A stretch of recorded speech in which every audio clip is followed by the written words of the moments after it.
Check 1, 2. We're coming up live here on all the channels. Just a moment. This is Dan at Unicorn Riot. Coming up live in just a second. Thank you all for tuning in. This is Dan at Unicorn Riot. We're coming up live on other channels right now. Just give us 1 second here. We'll get ready.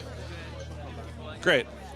Hey everybody, thanks for tuning in. This is Dan at Unicorn Riot. We're here live in South Philadelphia at FDR Park for Running Down the Walls, a prisoner benefit, which benefits mainly political prisoners. It's a fundraiser organized by the Philadelphia chapter of the Anarchist Black Cross. So basically the folks go around, it's like a 5K. They've been running, walking, jogging around. They're coming in down this way. They're all coming in. Everybody's cheering for the crowds. So there's going to be speakers on a PA system in a few minutes, and it's been raining, so we're going to do what we can with the weather. And so what I'm going to do now is we're going to go talk to some of the folks from the different orgs. There's a bunch of different groups tabling here, so we're going to make the rounds. And thank you, Alex, on the back end, and thank you, Chris, for running the camera. I really appreciate it. So we're going to talk to people and see what's happening. You want to come over this way? Where did Billy go? We just had him. All right, let's talk to these folks. Hey, can we talk to you? Hi. So can you tell us why your group is here today? Yeah, we're the Philadelphia Socialist Rifle Association. We're a chapter of the right in front here. Yeah. We're a chapter of the national org. We're here today tabling to advertise. We do firearms training and education as an alternative to right-wing organizations like the NRA. We're accepting of all folks, people of color, folks that are LGBTQIA+. Anybody can come along. We do. How often do we do fundamentals? Once a month. Yeah, twice a month. Yeah, once a month we do a fundamentals class just to introduce folks to firearms. We can help people get armed. This is a scary time to live in, and being armed is necessary, especially for folks in marginalized communities. Yeah, so I think things like gun clubs have a reputation as being a right-wing thing, and it seems like the SRA groups have sort of changed that narrative. Would you say that's true? Absolutely, especially during the coronavirus pandemic. Before that, it was kind of small. We had probably about 20 or 30 members. Immediately upon the coronavirus pandemic and during the George Floyd uprising, the national organization and our chapter saw a massive increase in the number of people who were interested. It's really changed the narrative a lot. I can tell you right now, the fastest growing groups of gun owners in the country are folks of color and women who used to be minorities in that demographic. But people are wising up to the fact that this is a very scary time to live. If the right's going to be armed, we should be as well. Yeah, and so would you say that's kind of about deterrence? Because I think there's this notion that, it's like the right-wing guys act like they're the only ones with the guns in America. Would you say that's kind of false? Like, what's the deal there? Oh, it's absolutely false. And to be clear, I should say, we as an organization, we don't go to protest as the SRA. We are not a militia. We are not advocating for violence. We're not advocating for the overthrow of anything. We're not advocating anyone hurt anybody. We're talking about deterrence and self-defense, right? And we talk about the right wing. Like you said, people talk about the right wing having all the guns in America. That's just simply not true, and it's increasingly not true as time goes on. Okay, great. Is there anything else you want to add right now? Yes. If you can reach us, how can they reach us, Harry? Reach us at PhillySRA at protonmail.com. And we can get you set up on the newsletter or join as a member. And we also have Eventbrite links on our Instagram to take the Fundamentals course. And like I said, they happen once or twice a month, and as well as Stop the Bleed courses. And yeah, they go hand in hand. You gotta learn, you gotta educate yourself. So check it out, Philly Socialist Rifle Association. You can also find us on Instagram and reach out that way, and we'll give you a secure link to talk to us. We're accepting, we're secure. Yeah. Thank you so much. Really appreciate it. Did you want to talk? We're live right now on the internet. Do you guys want to talk? We're live streaming. Yeah, we'll go there in a minute. We'll make our rounds really quick. It's cool. Thank you. Thank you. So we'll go over there, try to catch the main event organizers over this way. All right. Hey, can I catch you really quick? All right. So can you tell us just about running down the walls? Okay. So running down the walls has been going on since 1999. It happens in cities all over the U.S. and all over so-called U.S. and sometimes so-called Canada, both inside and outside prisons. So every year there are prisoners that do this inside, whether that's running around the yard in there, whether that's doing burpees in their cell, just however they can participate. And this year is actually the first year that there's a prisoner organized run inside a prison in the UK. So as far as the prisoner participation, it is now international in that sense. As far as people participating outside, last year we had also participation from people in Sweden and Japan, and they're participating again this year as well. Nice. Can you tell us about the Anarchist Black Cross Federation? Sure. So the Anarchist Black Cross Federation started in '94, and it was formed by a group of ABC chapters at that time, as well as a prisoner committee that was members, and they would make decisions together, and that was where the idea for the war chest came from. Former political prisoner Ojiri Lutalo, who's here today, he came up with the idea for the war chest fund while he was still in prison, and he was a member of the ABCF then. He was a founder, and he's out here with us today. Very cool. So was there a specific prisoner for the benefit? I know last year Mumia was kind of a big focus. Can you talk about what's going on this year with this one? So this year, instead of splitting the proceeds with one specific prisoner, we're splitting it with the Philadelphia chapter of the Malcolm X Grassroots Movement. So they are a group that work on self-defense, and they're building a black survivalist network to survive hurricanes and other stuff. They're also part of the Black Philly Radical Collective to fight against police brutality and free political prisoners. What's the website? Where can people find out more?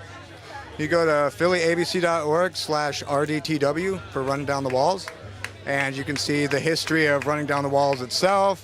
There's information about MXGM. So people, they've been doing a 5K. There's been running, walking, jogging around the big loop here in FDR Park. Is that the gist of it? Yep, so 2 laps around the park loop is just a little bit over a 5K. Excellent, thanks. Anything else you want to add? No. Thanks for being here. Yeah, thank you so much. All right, so that was one of the organizers of today's event. So we're going to go check out one of the tables up over this way. Thank you all for tuning in. Again, this is Dan at Unicorn Riot. We're here in South Philly at the Running Down the Walls event. It's like a 5K benefit. So we've just been talking to some of the orgs that are tabling down here. So we'll talk to these folks. So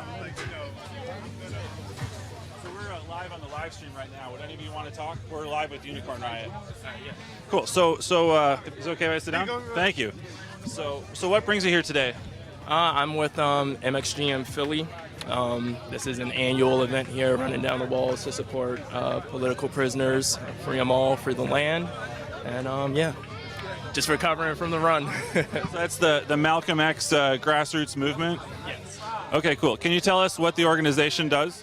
So the organization stands for the human rights of New African people. New Africans are the descendants of enslaved Africans in the U.S., so it's the captive black nation here in the United States.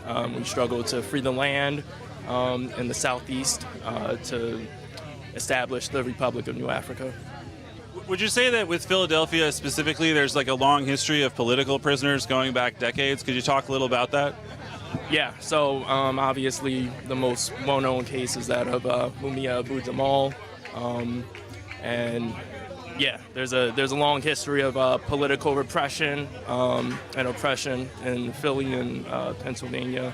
There was the MOVE bombing back in 1983, and political prisoners associated with the MOVE movement as well. What kind of things are you working on this year in your organization? So we're doing a lot of political education work. Obviously tabling here. We promoted Running Down the Walls this year, co-sponsored, and yeah, just supporting political prisoners and working to free them all. All right. How long has your group been together? Well over a decade now. I don't have the exact date for you, but yeah. Is there anything else that you'd like to add? You can go to freethelandmxgm.org to learn more about the Malcolm X Grassroots Movement and what we stand for. Excellent. Cool. Well, I really appreciate that. Would any of you folks want to talk? Okay. Well, thank you so much. I really, really appreciate it today. Thanks. Thank you. Yeah, appreciate it. All right. So, yeah. Okay. Would you want to speak? I'm cool. I don't have to Okay. I don't have to speak. All right. Yeah, the judge. All right, cool. It was very good. Thank you very much. Cool, thank you. Thank you. Cool. All right, so I think we also have Food Not Bombs is here as well. They, generally provide aid at events like this, so I do think we're going to be able to talk to one of them. If you just give me a minute, we'll get that going for you. Again, oops, excuse me, someone's taking a picture here. So, it's cool. It's a cool poster, though. Okay.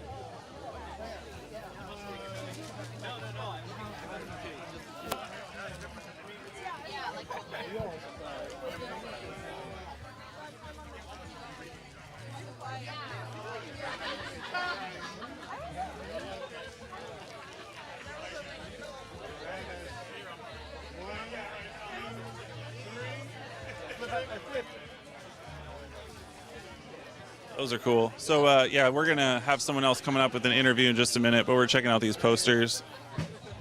Ready, go. 1, 2, 3. 1, 2, 3. Cool. It's very cool. Would one of you be able to talk about these posters and what they represent? We're live right now on Unicorn Riot. We're streaming out to the internet right now, so... Yeah, I hold it for you. You going to tell me. Thank you so much. My name is Audrey Latulo. I'm a former U.S. political prisoner, right? I served 28 years in Penn State Prison, 22 served in isolation for anything political source the government didn't approve of. In isolation, I made this clause right here. This is the management control unit, and that title is Belly of the Beast. And that's my prison ID right there, right? Because everywhere you go in Trenton, you have to have your ID on you. And so like, I'm a collage maker. See, in isolation, all I had was glue, newspaper articles, and magazines, right? That's how I made these collages, right? Thank you very much, bro. Yeah. Flip it. Brandon.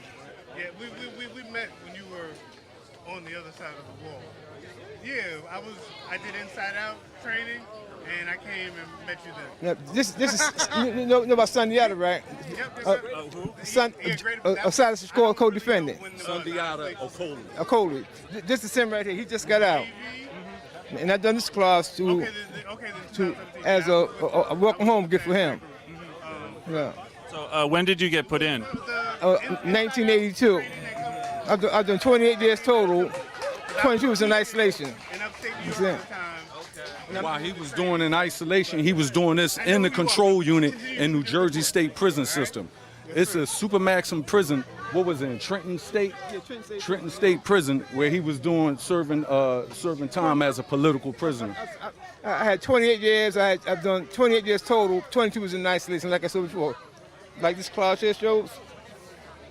This is isolation one. And that's the control unit. That's the control unit. Yeah. MCU. MCU. MCU You got 12 cells upstairs, 12 cells downstairs. You got 4 units like that. And you lock down 24 hours on one day, 24 hours the next day, And I maxed out from here in August 26, 09 from the control unit. I had to go to court to get a court order to get out. And around the country, they got different control units with different names. Like the SHU. Yeah, the SHU, the SMU, the MCU, the MHU. In the control unit in Jersey, you don't violate no prison rules. You are there for what you think and who you are. That's why I done the 22 years in the management control unit, right? Yeah. So basically, if you don't conform to the way they want you to think in prison and do what they want you to do, if you're a free thinker, they want to throw you into solitary confinement. Myself, while he was over there serving time, I was serving time in Pennsylvania state prison systems. And I did 33 and a half years. I just got out, only been out 4 months. I spent 14 years in solitary confinement at the super maximum prison at SCI Green. I was in the control unit there. I was one of the juvenile lifers I was one of the juvenile lifers convicted of murder, but wound up getting a second chance under the law of Miller v. Alabama. Yeah, could you both repeat your names we didn't catch it. Now, see this right here? This is a documentary about me. My name is Audrey Latulo. If you go online, on YouTube, you can watch the documentary. So Ahore Lutalo? Audrey Latulo. That's my name. And my name is Shakabuna Marshall. They also call me Kerry. I'm the executive director of the Human Rights Coalition right here in Philadelphia. Also, I'm the co-founder of the Human Rights Coalition in Philadelphia, as well as CABI, the Coalition to Abolish Death by Incarceration in this state. Could you talk a little bit about how you kind of maintain in solitary for that long? I think most people have a hard time understanding anything about what that might mean. I think the best way that we maintain is to try to have some type of normalcy. And the only way you can really have normalcy in a prison setting is through education.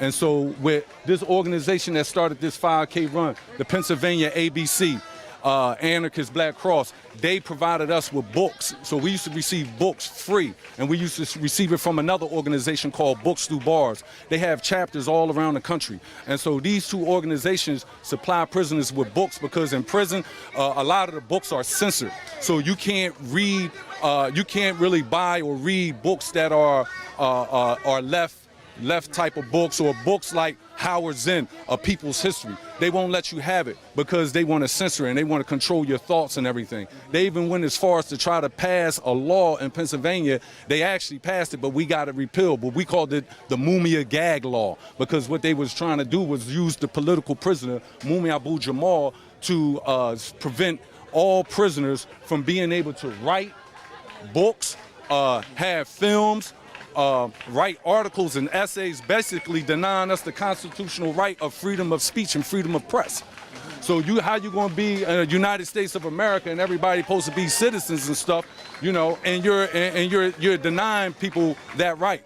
You're denying people all these rights, and you're disenfranchising people, and you're doing it through prisons, you're doing it through the law, you're doing it through police, and you're doing it through the military. And so that's one thing we learned. And so through prison, that's what we had to do. We had to be free thinkers. We had to educate ourselves. We had to maintain ourselves, our physical conditioning, because we wasn't fed proper food, so we wasn't getting fruits and vegetables and stuff. So our health is deteriorating. So it's a health issues inside of prison as well. It's a mental health crisis inside of prisons.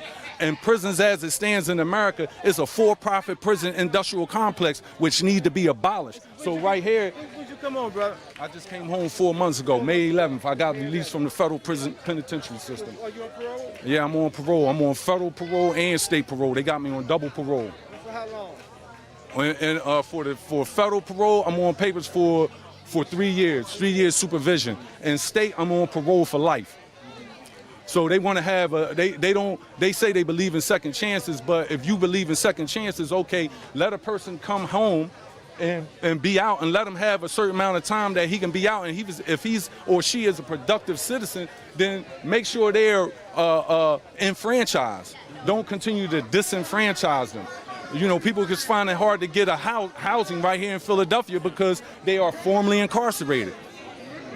They can't get on a jury pool because they formerly incarcerated. But if in Pennsylvania you had the right to vote as an ex-felon and formerly incarcerated, if you have a right to vote, then you should also have the right to sit on a jury pool. You should also have the right to run for a political office if you want to. You should also have every right that every citizen in America have, because at the end of the day, you're still American citizens, period, whether you're in prison or not. And so we also advocate universal suffrage. We believe that all people should have the right to vote, period. That's how it is in a lot of other countries, but not the United States. Yeah. Could I just get you to spell your name so we can get it on our website? It's Shakabuna, Shakabona,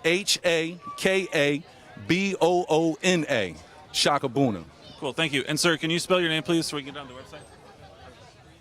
My name is Ojore, O-J-O-R-E. Last name is Lutulo, L-U-T-A-L-O. Cool. Thank you so much. That's my information right there. Excellent. We got the info right here. We'll send that over to our colleague. Well, thank you so much for the interview. I just wanted to talk to a couple other folks before the speeches start, but I really appreciate your time today. My name is Dan. Great to talk to you. Great to talk to you. You got a card? We actually have run out of cards, but we have one card. We out. I see you. All right. Okay. No, I don't. We're out of cards. I'm sorry, but we have your contact info. So thank you so much, sir. Thank you. All right. So we're just going to talk really quick to FNB if we can swing it. Just hang on 1 second. Yeah, sure. All right. Can we? Yeah. All right. Tony. All right, so the speeches are going to start in a couple minutes. We got a couple minutes here, really quick. So, yes, I think we were. Yeah, due to security, we'll just let those folks go for a second. But here, do you want to talk about FNB for a second? Great. Here, let's just. Okay. All right. So, yeah, and the event or whatever you'd want to talk about. So we're live on Unicorn Riot right now. Okay. Hello, my name is Rufus. He, him pronouns. I'm with Food Not Bomb Solidarity. And basically what we do is we just give out food for free every Friday, 60th and Market. Our basic position is we believe that food is a human right. We also believe that about housing and so many other things. But our essential focus for our work is just giving out that free food, 60th and Market, every Friday at 5 o'clock. And as far as where we get the food from, we generally get it from neighborhood farms. Penn Farm has helped us out a lot at University City, well, West Philly. But Neighborhood Foods Farm has also helped us out a lot. And I know in the past that the farm on 8th and Poplar has helped us get free produce as well. And we tend to get produce from some other sources too. But it's really, I think what we do, at least behind the scenes, is a community partnership of sorts, right? And we're the front-facing people giving out the food on 60th and Market. But really, I think without those farms helping us out, those farms in the community in West Philly and the one in North Philly, we would probably be a little less effective. Sure. So would you say that, that food security and human security are connected and that this affects a lot of other realms of politics and life? Yeah, definitely. I think that about anything that's an essential need, anything that is necessary for survival, basically. If you can't eat, if you don't have that food security, and so many black neighborhoods don't have that food security, it's hard to do a lot of other things, basically anything else. You need to worry about your survival first, right? And I want to add on, too, that it's not just enough to have food security, right? Because in our neighborhoods, there are a lot of corner stores, bodegas, delis, whatever anybody wants to call them. But those stores are, can I say whatever I want?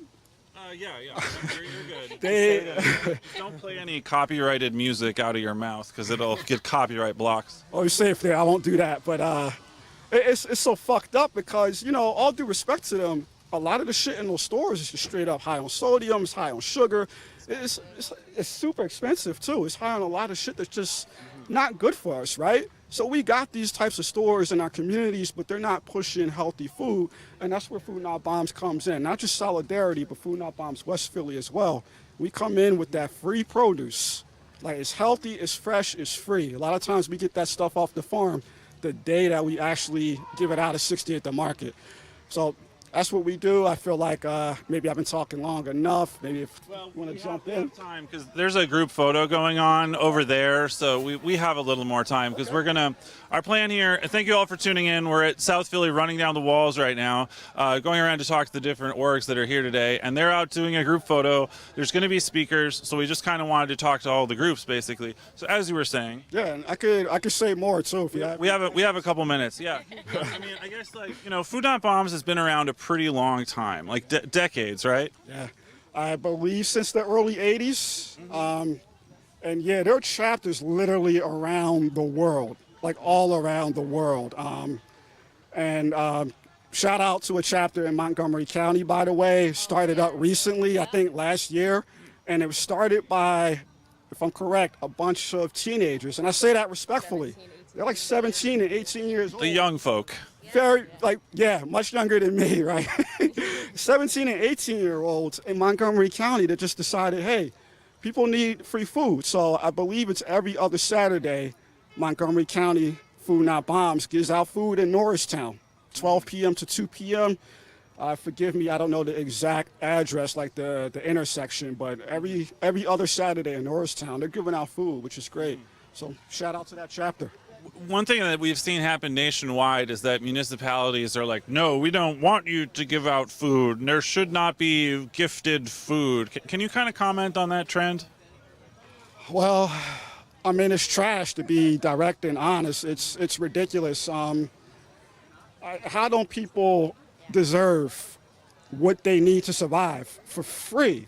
Like, why shouldn't that be free? Why should people need to work for that? Why should there be these barriers, right? And especially when you do have so many restaurants and markets that are just throwing away food all the time, literally every day, every night. They are throwing away food, and people could use that food, right? So I think, in short, it's just a ridiculous position. Absolutely. We're going to try to catch a really quick thing about another issue, but so thank you so much. I appreciate it. And your name again? Oh, my name is Rufus, and if I could say really quick, anybody wants to donate, we accept donations, right? So there we go, if you could zoom in. Thanks for that. Yeah, thank you. Yeah, thank you. It's FNB Solidarity and FNB Solidarity at protonmail.com. And there's a bolder text in Comic Sans, our favorite font. Could I talk to you really quick about the townhomes before the event gets going? Would that be cool? All right, thank you so much. I appreciate it. And thank you very much. Thank you. All right, so yeah, can we talk about, so you have this UC townhome story. Can you just explain like kind of the 1-minute version? In the 1-minute version, first let me say I'm not a resident of the townhomes. There's a residents council, and I'm just speaking because they're not here right now. Usually they always speak. So basically the UC townhomes is almost a whole city block of HUD subsidized housing that HUD decided, and the owner decided that they were going to let go of the contract this year. It was a 40-year subsidized contract, and the owner wants to sell it for big deal profit, since this is West Philly at 40th and Market. And he gave the people notice that they all had to leave because he wants to demolish the townhomes and sell the lot. And we have gathered with U of P against U of P people, et cetera, the med students, religious people, to protest this decision. And rolled into that is the rapacious, vulture-like desire of gentrification and displacement. And the next thing is just that in 10 years ago, West Philly, I can't recall the exact numbers, was like 57% black. It's now 21% black. Stop displacing black communities, says the shirt. So that's it. So that's the 1-minute version. There's a bunch of different offshoots, but that's the main version. I think we might have maybe one more minute. They're slowly starting up, but the speakers aren't quite going yet. So could you add just maybe another minute? What's important is that it started out organizing just the residents. We had an encampment there for 1 month just to show what would happen. You're making 68 more homeless families. Complete displacement. Right, complete displacement. That, of course, that encampment was swept by the city government. They sent the cops. We lasted for 1 month. And at this point now, we're doing a lot of outreach. And we're reaching out because University of Pennsylvania is complicit in all this crap that's going on. Anything that's going on in West Philly has got U of P stamp on it. And so we're reaching out to the med students. We're reaching out to the incoming freshmen. We disrupted their convocation. We're reaching out to a local spiritual religious organization called Power. We're reaching on that. In other words, we're reaching out to different, it's not just like a little group of people. We're trying to widen it out. And especially when it comes to, it's not just the townhomes, it's gentrification and displacement. When that's all rolled into one, then we get a lot, because everybody's against it. Everybody's against it, so. Excellent. Is there a website, or how would you say if people want to engage in this? The website is, it's not even on here. It's it was originally called the UC Townhomes, and we renamed it the People's Townhomes. But the website is still SaveTheUCTownhomes.com. And that's out at 40th and Market? 40th and Market in West Philadelphia. Okay, well, thank you so much. I really appreciate your time. So the event is kind of switching over to the MCs, so we're going to head over this way, and we'll change the sound system around to bring this to you. So again, we're here at the FDR Park in South Philly, and then Running Down the Walls has been a 5K prisoner benefit organized by Philly Anarchist Black Cross. Food Not Bombs has a big poster there, printed on a tarp. So we're going to kind of hook into the MCs here, and we're going to change our audio around. Just give us a second to reconfigure. Let's see. Fortunately, the rain stopped. So, can we get right here? Perfect. For always holding down this space, making sure that we're able to come together, do a little bit of healthy physical activity to raise money for really important causes, most especially our political prisoners and prisoners of war. And I just want to tell you a little bit about the Malcolm X Grassroots Movement. We are an organization, a mass association actually, that is organized around several principles. I have this lovely card that Darasia made up that you can see at the table right back here. But we're organized around defending the human rights of all African people. We're organized around freeing political prisoners, demanding reparations, ending genocide against African people, and ending sexist oppression. We have a number of programs nationally that we have in progress, and I won't list them all, but including the New African Scouts, including community self-defense, and including political education. And right now we're trying to organize in Philly around these various principles through these programs alongside the Jericho movement and our other comrades in the broader movement to free us all. And I welcome everyone to the tables right behind most of y'all. Stop by the table, pick up a little bit of our information. We also have a journal that we put out periodically, and we would love to get to know you, see how we can work together to free all of our political prisoners and prisoners of war, and to liberate our folks all over the world. Thank you. All right, now. Word, give it up again for Brother O. Also, while we here, we also want to, we got the Debbie Africa, the Mike Africa, Mike Africa Senior and Junior. Shout them out. We got Teresa Schultz in the building. We got Sharon Schultz in the building. You know what I'm saying? Want to shout them out. We got Shaka Boone in the building. You know what I'm saying? You know what I'm saying? We want to shout everybody out for coming through. You know what I'm saying? Without further ado, we're gonna bring up Illy to talk about this running down the walls. Give it up for Illy, y'all.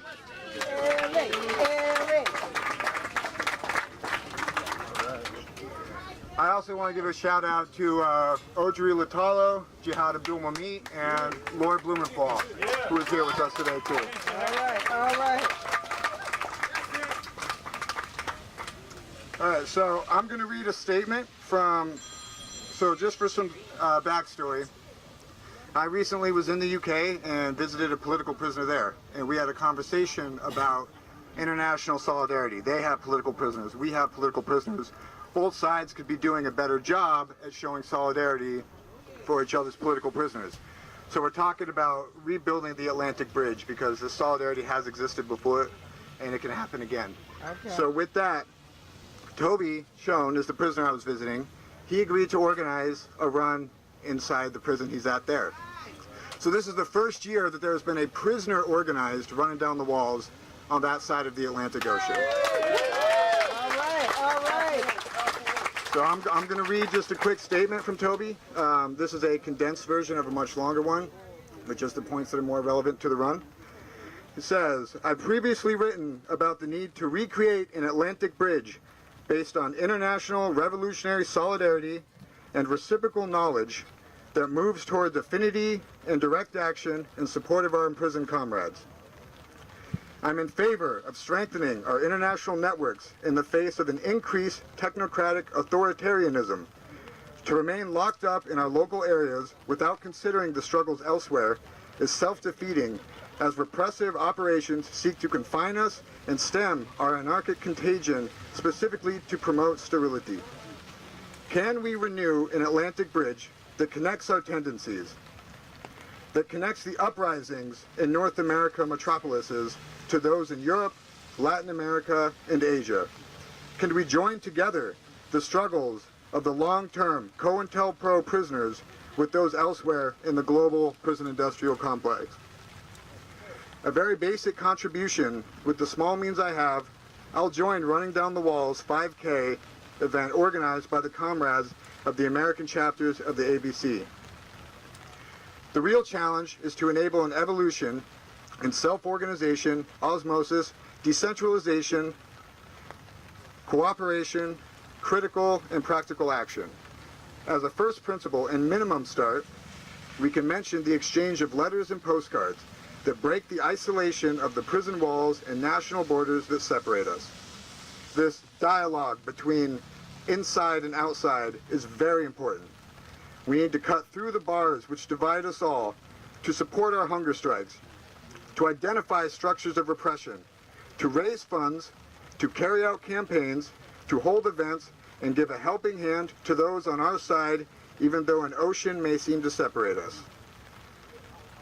Quote, "Let your voices be heard in protest, from the Atlantic to the Pacific, from Maine to Mexico.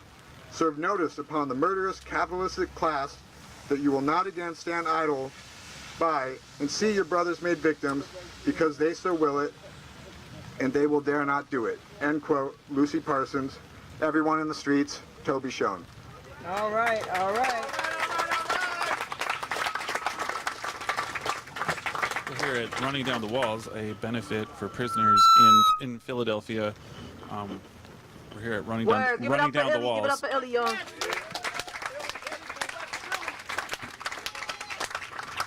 We're going to shout out the names of the folks who are in captivity who are participating with us today. All right.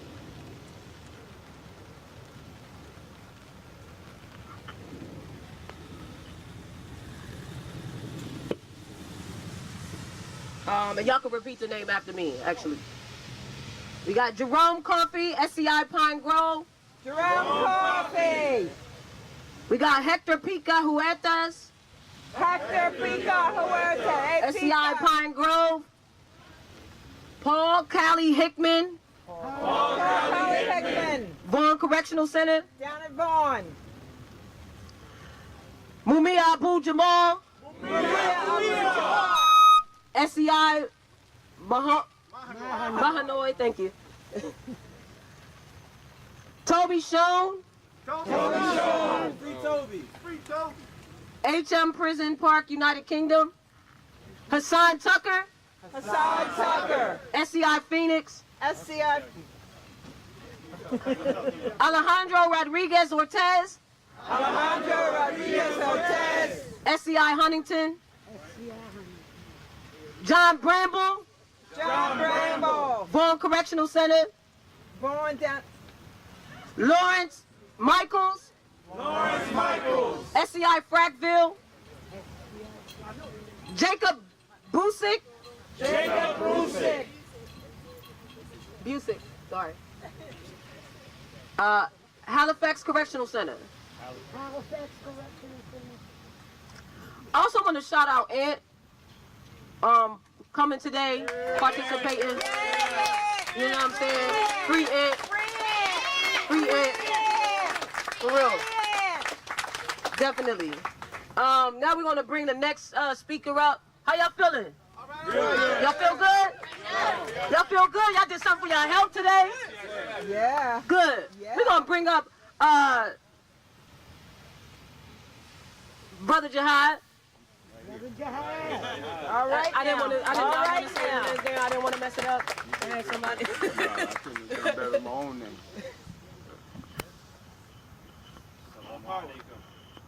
Wa alaikum salam. Bismillahir Rahmanir Rahim. In the name of Allah, most gracious, most merciful. And I stand on that. My name is Jihad Abdul Mumit. I'm a former political prisoner, member of the Black Liberation Army and the Black Panther Party. All right. Representing my comrades that are still in prison and captive, and all those that are not part of the party also. I am the chairperson of the National Jericho Movement, I'm on the board of the Abolitionist Law Center. I see my comrade Salim is here somewhere. I'm part of the Spirit of Mandela Coalition. If you haven't heard of that, you need to Google Spirit of Mandela. We had a tribunal last year charging the United States again for the genocide of black, brown, and indigenous people, which I'll speak about just a little bit in a moment. And I'm part of the Jamaat Mandan Folio, a Muslim community throughout the United States. I have some very serious shit to tell y'all. How long have we been running down the walls? Right here. Thank you, Illy. Decades, several decades. I came home in 2000. Right before that, because of the war chest, I was able to get my paralegal degree. So I was able to get coffee. I'm a coffee drinker, thank you. Something seemingly innocuous about that. And I was also able to pay my books for my schooling. Okay. That's the extent, the breadth and scope of the war chest. That represents the breadth and scope of our endeavors right here in donating our $40 or more to this endeavor.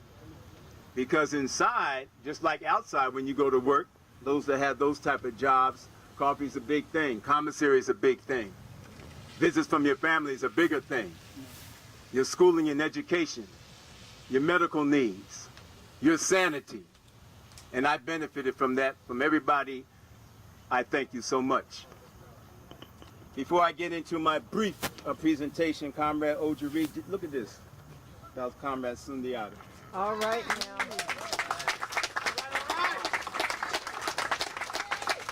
That amazing talent in our midst. I asked you the question how long we've been doing this for a reason. I'm 68 years old. I'm a Black August baby.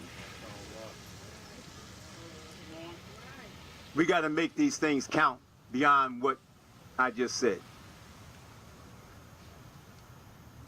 Oh, that came before me, representing Malcolm X Grassroots Movement, what Illy just said about our unity, our collaborations. I'll be daggone if I can't stress that enough. This is so important. But in a place of 330 million people called the United States of America, that everybody's drilled down in their own interests, including leftist organizations that are siloed, we don't have the unity to get our freedom fighters out of prison. We don't have the unity to get our freedom fighters out of prison. The benefit of this is to educate and move to build a momentum. You know what gets somebody out of prison? Strategic letter writing. That's going to tell our freedom fighters to tell the judge or governor what a good little boy they've been. That they haven't been in trouble. That they're a feeble old person. That they need to be let go. We can't even mention the word freedom fighters. Amilcar Cabral once said, tell no lies and claim no easy victories. Do you know what it takes to get somebody out of prison? Ask Salim, he's here. Ask the brother right there, he's here. Ask Ojari, he's here. I stopped playing myself a long time ago, man. What we're doing is important, but it's not enough. Right. It's not enough. And when you, we're talking about oppression, genocide, exploitation, colonialism, imperialism, coming from the bowels of a country that's a superpower. How are we going to make that difference? You know, one of my criticisms, my critiques, I take that back, because I don't like to criticize my sisters and brothers that's doing so much phenomenal work. One of my critiques about the movement is that we have not been able to build infrastructure and examples and models of what the hell we will be replacing. After we have damned the United States of America, what the hell are you going to do? What are you going to do? How are you going to feed, clothe, and shelter anybody? What plan do you have? What about my medical insurance? What about the climate? What can we do for our comrades in Jackson, Mississippi, in Flint, in Chicago, in Bronx, New York? What plan do you have? What plan do we have? And it's a critique. It's 2022. I joined the Black Panther Party when I was 16 years old. And I'll be doggone, it's the same issues. I'm 68. All right. This is serious, sisters and brothers. If you would have asked me 50 years ago what we should do, I'll probably sit here cool as a little bit and tell you all the plans. You ask me that now, I said maybe I don't know. And if anybody told you what we should be doing, I would cynically say, well, I guess nobody else knows about your grand plan, do they? Nobody knows about your grand plan, do they? What should we do? Well, I think, well, number one, we need to order. Nobody knows that, right? Because it sure the hell ain't happening. We have some homework assignments. Each and every one of us, including myself. The cards and numbers that we exchange at these gatherings, running down the walls. We have another one. I have my comrade sister here somewhere. Richmond. All right, all right. And I'm almost done, believe it or not. Talk about it. I need that. We have to make this count in another type of way. We have to look at collaboration and working together in another type of way. We have to become more vulnerable. We have to listen more. We have to actually be willing. So here's an idea. The Spirit of Mandela found, well, a distinguished panel of 9 jurists, international jurists. If you're not familiar with this, that's maybe a criticism for us for not letting the word go out. Or maybe it's a criticism for you for hearing about it and not even paying attention to it because you're paying attention to your own shit. Whatever the case may be, we found the United States guilty of genocide against black, brown, and indigenous people. Now, that's done before. William Patterson, W.B. Du Bois, Paul Robeson, we did that. You know what? They got a book about it 70 years ago. A book about it. A book about it. The difference now, instead of having a group of young brothers and sisters get together, charge the United States guilty, take it to the United Nations, which never done anything for us anyway, and there it goes. Right. You can read about it again 50 years later. This time, we've taken the time and the energy and the strength, determination, and focus to organize leading up to the tribunal and what comes after the tribunal. And what comes after the tribunal. We devised a plan. It's called the People's Senate, where we are going to go out, and we have a lot of, by the grace of Allah, we have a lot of people on board because of the tribunal. We kept that energy, Dave. We kept the energy. And now people have different committees to be able to go out and, number one, recognize what you're doing, to acknowledge what you're doing. Now, this is a big step because most organizations are into their own. They may not acknowledge you at all. Doing the same work, they may not acknowledge you at all. We don't have that problem here. And I appreciate O's acknowledgement of Jericho. And I give the same respect, love, and admiration for the Malcolm X Grassroots Movement. And for the Anarchist Black Cross. And for anybody else that's doing the work out here in these fields. So, if you're 16 years old now, you don't want to say when you're 68, we're talking about the same issues of homelessness, despair, exploitation, marginalization, no health care, violence in our community, killing each other left and right. Do we have even an idea of what we're doing to ourselves? Is anybody from the hood here? Yes, yes. Mm-hmm. Any of your sons here? Yes, yes. And that's a big exception. Yes, yes. Anybody got any joints in their underwear? You talking to them joint? You talking to them people? Can you even talk to them? Can you talk to them? What would you say? You know what? It's easier to protest a police killing of a black person because actually you're banking on the police not bum rushing and mulling you down in the street, even though it could happen. Jackson State and Ohio State, Kent, we got that. It happens.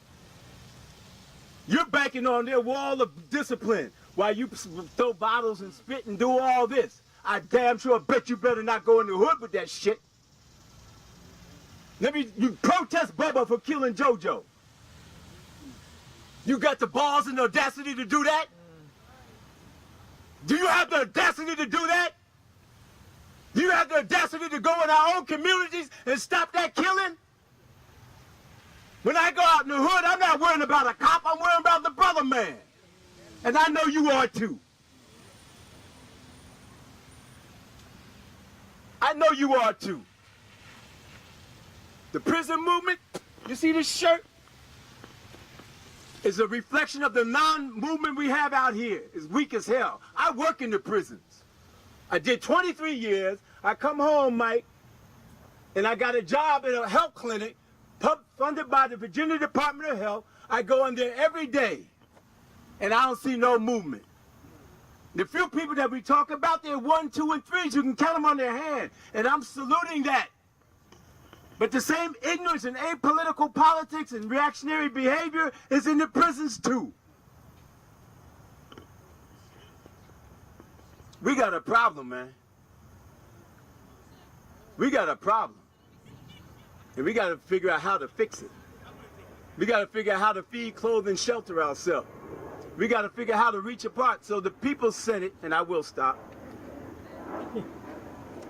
We want to we have the ability now, hear me out, please. We have the ability now to establish a network that would put you, him, her, they, them, in contact with each other in viable, meaningful communication.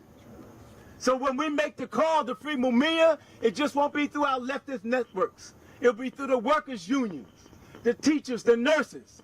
Because anybody that agrees to be a part of this Senate, and we're using that word to teach, we argued it for 2 years, so don't somebody say, why are you calling it Senate? The reason that we're not calling it the Senate, the reason that we're not calling it the Black United Front, because that shit ain't work no more. It's stale. It's dog. It's done. Who cares about that? You call it that. You call it whatever you want. We're calling it this. Many minds have come together to put this together. We call it Senate because the majority of black people and poor and oppressed people in this country recognize Senate and Congress. I don't care what you think about it.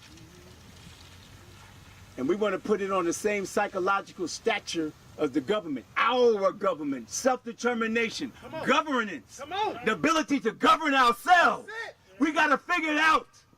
We have to figure out how to recognize the work of community workers that may not even know how to explain what colonialism is. Mm-hmm. Thank you. They don't even know what imperialism is. They're not even thinking about it. But unlike many of us, the paralysis of our analysis, they're out there doing things. They're the ones that's getting the water to our cowbell sisters and brothers in Jackson. They may not say anything about that. So how do these revolutionary organizations reach out to them without expecting them to be on some high revolutionary platform of understanding so they can do nothing like you're doing?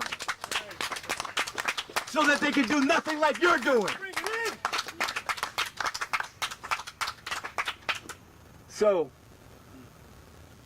my wife and daughter there, I know she's going to talk me to death on the way home. She's going to critique what I said. I'm going to deal with it because I'm going to get myself a cup of coffee.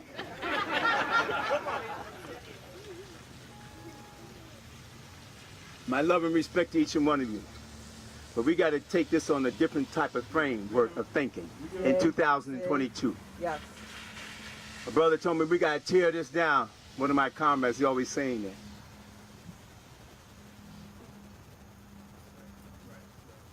We have to tear it down.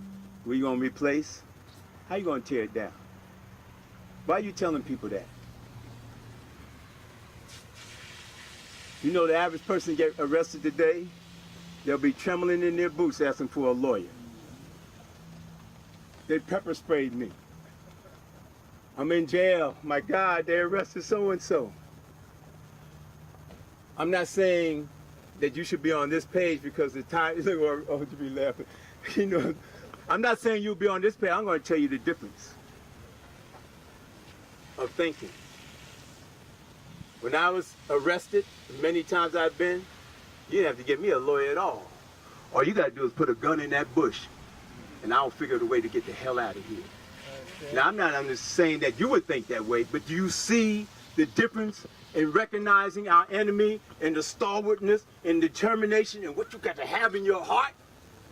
Mutulu Shakur is dying. I wrote him a letter. He's my friend and my comrade. I said, if you die there, that's where you die. And you damn sure better die strong, man. Cancer, bullet in the head, or whatever. Real talk, warrior man. We're doing all we can to get you out. You can't let no one think that you are, none of us should be saying, oh, woe is him. You should be saying, this is a warrior. That's right. Your death is determined. You can't get around it. It's how you die, not weak. And when they pull the sheets off of you to really cover your body, the last thing they want to see, and you heard me say this before, Gabe, is this. Fuck the government. You and the horse that you rode in on. You and the horse that you rode in on. We're all gonna die. We know the cost of this, and I really hope that I could live up to my own words if I was ever in that situation, because, oh, you know how rough that is. It's a lot to say. It's a lot to say, it's a lot to do. So I'm talking to myself also. But each and every one of us want to make sure that we have thought this out over and over and over in our own growth, development, and evolution of ourselves. We have to think this through. This is serious business, man. This is toxic environment. Wait till the 2-year elections come through.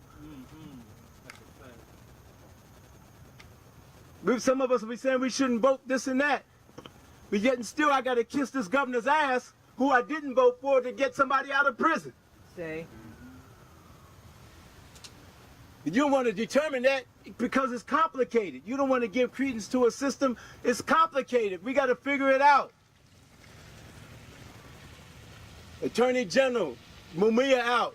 You don't vote. Okay, well kiss his ass and beg. I bet you not no writing no letters to tell what a revolutionary he is. You're talking about his health, his well-being. He needs to come home. He didn't do it. We have to figure it out. I don't have all the answers. I don't have no answer. I'm dumb as a brick. Like Malcolm said, I'm not much of a scholar on anything. I just want to be real with myself. Malcolm X Grassroots Movement, Anarchist Black Cross, put this together. They're consistent. They're on the ground. Jericho, we're working with our freedom fighters. But 2 points I'm going to make, and then I will stop. I see your arm again. You put your elbow up there. Okay. First he was like this. Now like, that thing almost got to go down like this. You hear? Everybody that has a website or Facebook should put a political prisoner's name on there, a link where they can get. That's the least that you can do. You have a Facebook or some of these. If you don't know who a political prisoner is and who they are, Siri, who's Dr. Mutulu Shakur? The same breath you can say, Siri, what's that latest TikTok dance? There's no excuse. You don't have to walk downtown to a public library. You can ask your cell phone any single thing you want to ask them about anybody. Who are the United States held political prisoners? Who are the black political prisoners? Your cell phone will give you the answer. It's an excuse to say you don't know.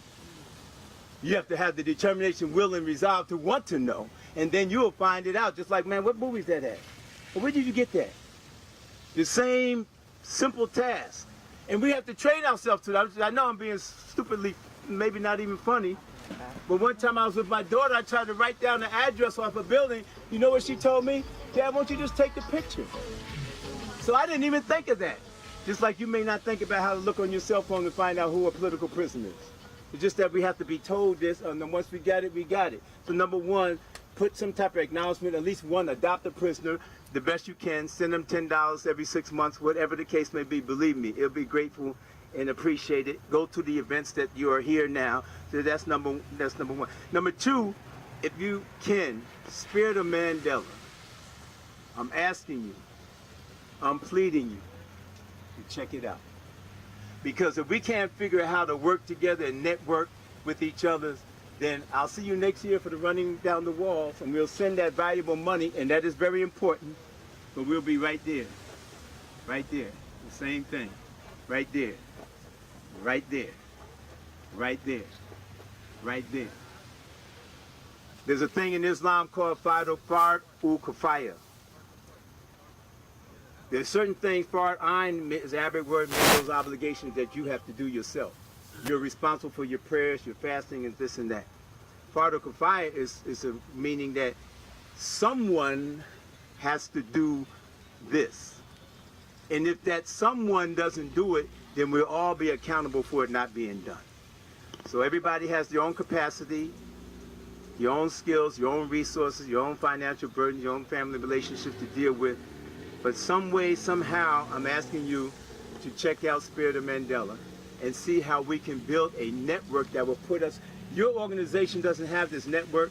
You're working with other groups. Yeah, you're always trying to do that. But here is something that's happening that we can really put each other. So when we say, let's get some water for Jackson, Mississippi, we'll be able to get some water. When we say Free Mumia, we'll be able to connect with unions and all kinds of people that you may not in your circle be able to do. So I'm asking you that you give that little bit of time and attention. You know, we're always going to have freedom fighters in prison. We're always going to have political prisoners. If you don't know that, then you don't know the nature of the enemy that we're fighting. I'm asking you that. Adopt a political prisoner, whoever it may be, put them on your Facebook or whatever. I know it's raining, I'm sorry. And check out Spirit of Mandela. Check out Spirit of Mandela. Check out Spirit of Mandela and see how you can fit in. Say, hey, I'm interested. That don't mean any extra. You don't even have to do no work. That's the thing about it. We're setting ourselves up to do that work. We just want to acknowledge you, know who you are. You can come on board. You'll be represented, and we'll put you in contact with that person and that person in contact with this person. That's what this is for. You don't have to do that at all. All you have to do is check it out. Say, hey, Jihad, I'm over here. And we'll take it from there. I know I bogarted the mic. It's Odette's fault. I asked her how much time. Yeah. She said, talk as long as you want. I said, are you sure, sister? She said, yeah. I said, I asked her 3 times. Are you sure? She said, yeah. I said, daggone, man, you know what I'm saying? So I'm going to turn my mic over to my beloved sister here. Thank you so much. I thank you, everybody. All power to the people. Free them all.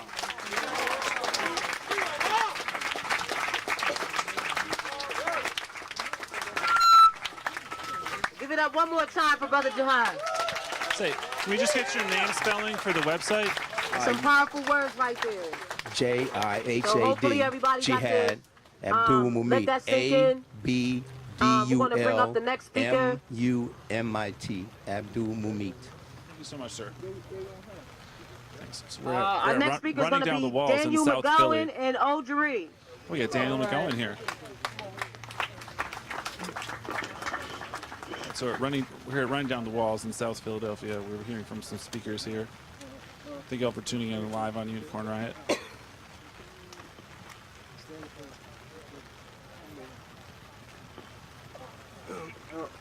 My name is Ojari Tulo.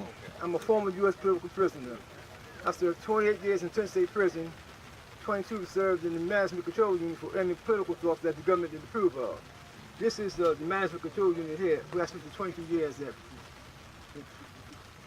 I maxed out from 10 state prison on August 26, 2009. And during the course of my incarceration, right, I would create political logics, right, to highlight the reality of my oppressions, right, and this is one of them. Here we were locked down 24 hours one day, 24 hours the following day. At one point, they put me in a bloody cell because they didn't want me teaching anybody. Another time, they put me in a mental health unit, trying to break me psychologically. And their goal was to get me placed on psychotropic drugs so they could release me to the general population and say, well, this is what, if you become revolutionary, you'll be like Ojari here, right? But they were successful, right? Now, I would like to know, the brother, he represented me when he was speaking, right? So how many, can I see hands as to how many people are willing to pick his flag up? The white people. How many people are willing to pick his flag up? The brothers just spoke. Jihad. Already been. That's it. I see number 5. Closer to the mic. I need that. I see number 5 too. We need over 100, right? So I guess now everybody's not ready for the level of so-called he was talking about, but it's necessary though. But anyway, in isolation, in the management control unit, we created the Anarchist Black Cross Federation, created the Warchest program and the Warchest program and the ABCF. Like Margie, she's a member of the Anarchist Black Cross, not the ABC by itself, right? So we've been doing this since 1995. That's when we first created the program for the management control unit with two anarchists from New Jersey called Neil and Matt. And since then, the ABCF has been supporting political prisoners in regards of their political convictions or ideology, right? And that's what we've been doing since 1995, and we're still doing it now, right? And since I've been out, I've been traveling around the country, me and Bonnie, doing political representations about the reality of control unit prisoners, political prisoners, etc., right? And we need people to, like the brother said, come together, do what we have to do. You have to stay away from drugs, because drugs is a self-oppression, and government love that. See, I don't use drugs. I don't even drink tea because it has caffeine in it, right? But that's what we have to do as people if we want to ever be free. Then we have to be willing to pick the gun up and confront the government and their supporters, right? Until you're willing to do that, you'll remain slaves. Now I went to prison for armed struggle. I picked the gun up because it was necessary at that time. It's necessary now, right? And I'm still committed to doing that if necessary. But this is your generation. We done what we could do. Now y'all got to pick our flag or pick our gun up and move it forward, right? But when you do it on a clandestine level. You don't go public with it. You don't take it to the internet, to YouTube or social media. You just do what you got to do. You devise a plan and just go out there and make it happen. But you can't do that if you're high. You can't do that if you're drinking alcohol. So that's your decision. I brought some pamphlets, but the issue of drugs and revolution, I'll pass it out once I get off the mic here. Because again, drugs is a major problem in our communities and in the prison system. The same kind of drugs you get, I think you get in the prison system, right? So that's one of the reasons that kept me in the control unit for 22 years, because I was teaching against that. I was teaching that we had a right to rebel. I was teaching that we were oppressed, right? And we don't have to remain oppressed. Because if you unite as a people, right, we can gain our freedom, right? But it has to be through force. Because they enslaved us through force. We have to liberate ourselves through force. Until we are willing to do that, we will remain slaves. And always remember that this is the Anarchist Black Cross Federation. You all should reach out and support them because they are still supporting political prisoners throughout the United States and in America. Oh, yeah. You know what I'm saying? Is your information available? Yep. Yeah, over here at the table. All right now. Good job. We're here running down the walls in South Philly, a prisoner benefit or give it up one more event. time for Baba Ojerine.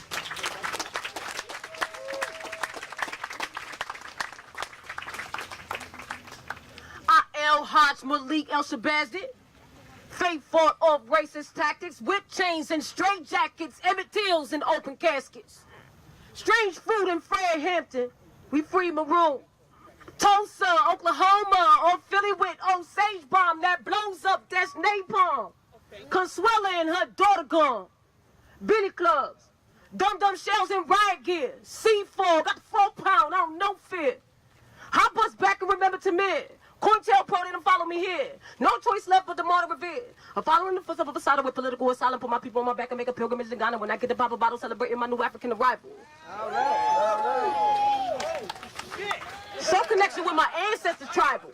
Casting spells and manifesting overstanding is vital. So I write down all my rhymes and remember my silence. I'm just picking all the time like I need a revival. So the biggest thing we walk away from here, y'all, is also remembering the shoulders that we stand on, right? We stand on some brilliant, amazing people who have sacrificed for us to be standing here right now. So we do have to step our game up in terms of revolutionary fighting, freedom fighting, like actually getting out there in the streets, not just on our social media, not just on our phones, but actually putting our gift, skills, and talents out there, actually putting our bodies out there like they done for us. But we have to get clear on our strategy, right? Where we going, how we moving. For those of y'all who don't know, I am Black Rap Medusa, right? And so also I'm an organizer, right? Everybody knows. So, well, if you don't know, I'm an organizer. And one of the things that I work specifically around is dignity for incarcerated women, trans, and non-binary people. What we're doing right now, and I'm gonna give y'all a chance to clap it up. Right now, the Dignity Act bills have passed unanimously in the Judiciary Committee. Y'all can clap that up. Yeah. Clap that up. All right. Yeah.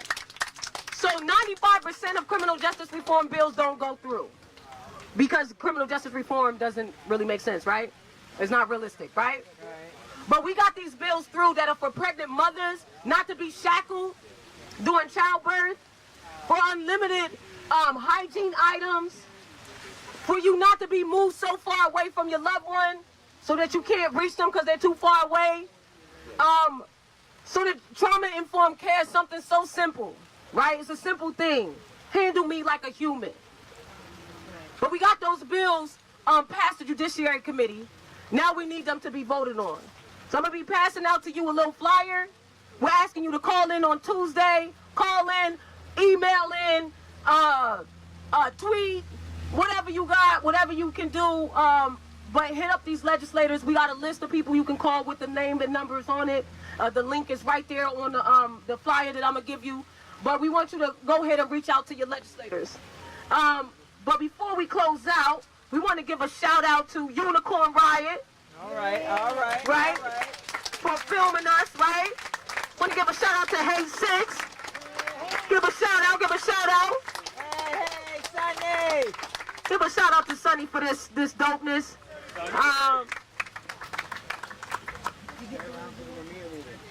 And stick around for the Mumia movement. The Mumia meeting is happening right after this, so stick around if y'all can. And thank you all for coming out. Thank you all for your awesome power, your awesome energy, and running down the walls. Peace and blessings. All right. Same to you. Say, can I get you to spell your name for our website? BLAKRAPPMADUSA. Thank you so much.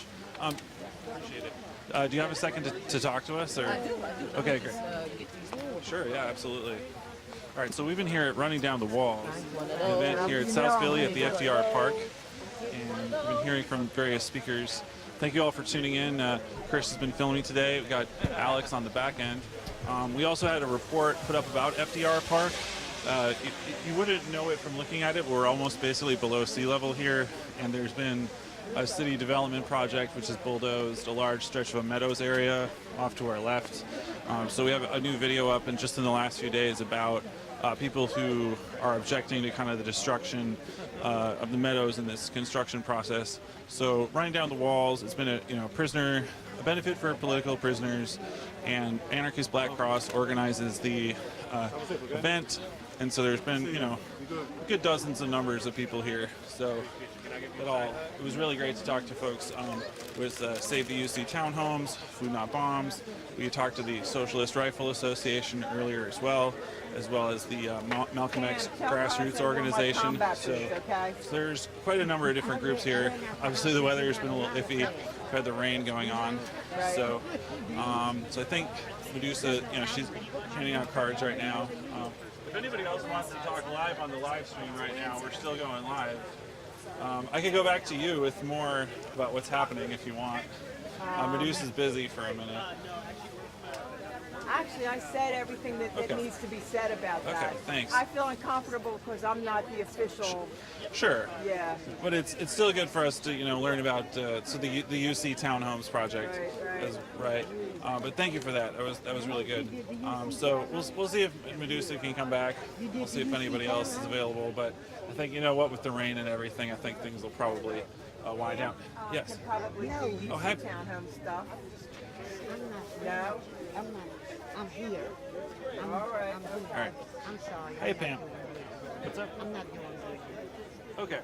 Well, I did interview you earlier at the Mumia thing, I think last year. Yeah. Remember on the walk? You were. Oh, yeah. That was yeah, good. yeah. So you're Pam Yes, Africa, right? Right. I was so Sure. No problem. No We on problem. camera? Yes. Well, he's right there, so you're off camera now. Yeah. All right. Yeah. Absolutely. Can you just say again what you go by and sort of what brings you to be involved in the event here today? Black Rap Medusa. Pronouns are they and them. I'm here as a member of MXGM, and then also as someone who works to free political prisoners. So what does that kind of work entail? Like if someone wanted to make a difference in that kind of area, what would you suggest?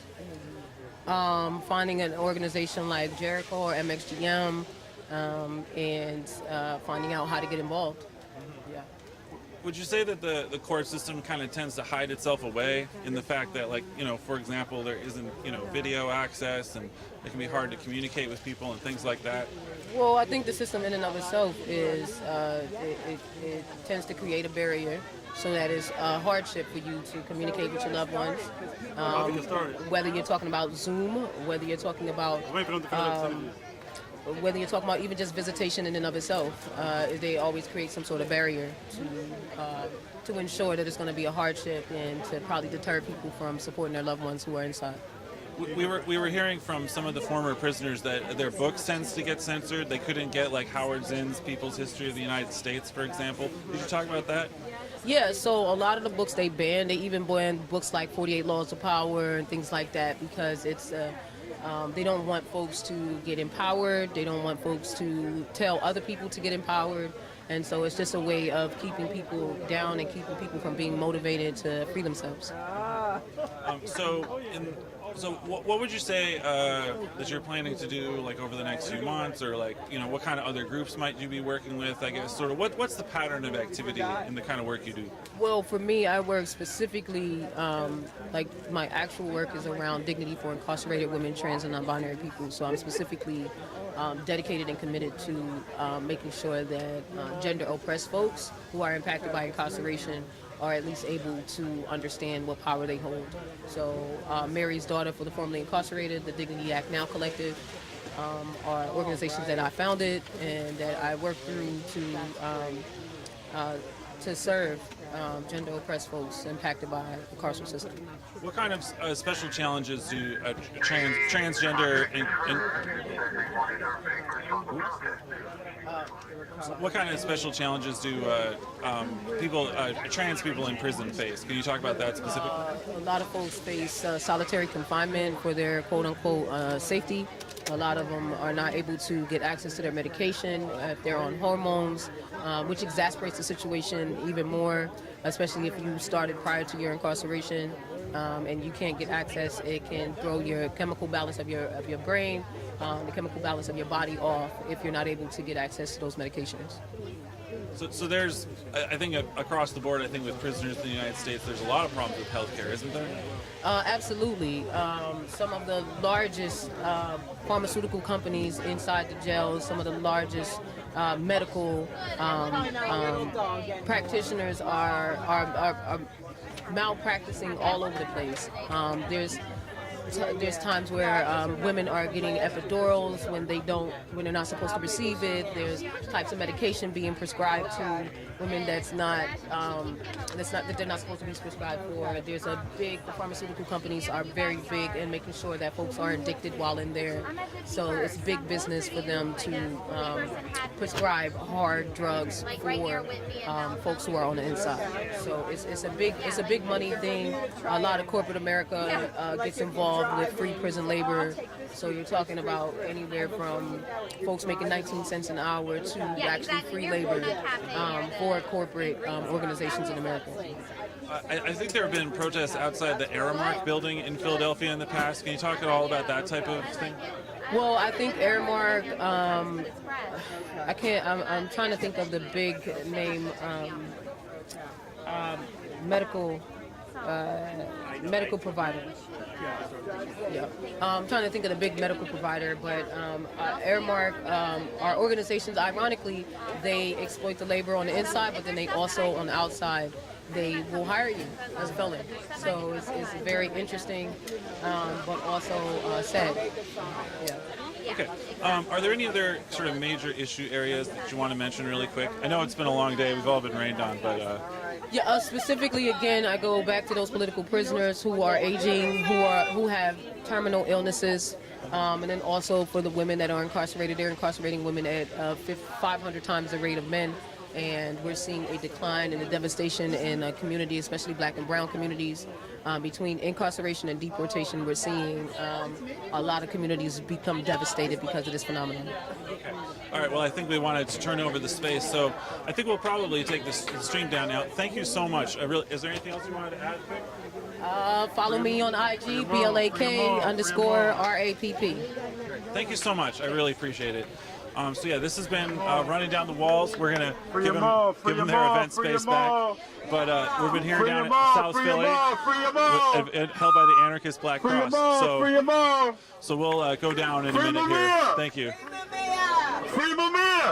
And thank you for Chris with the filming. I've been Dan. And thank you, Alex, on the back end. So we're going to take the stream down. Thank you all for tuning in. See our work at unicornriot.ninja. Thank you. Prisoners. So we thank everybody for being here today.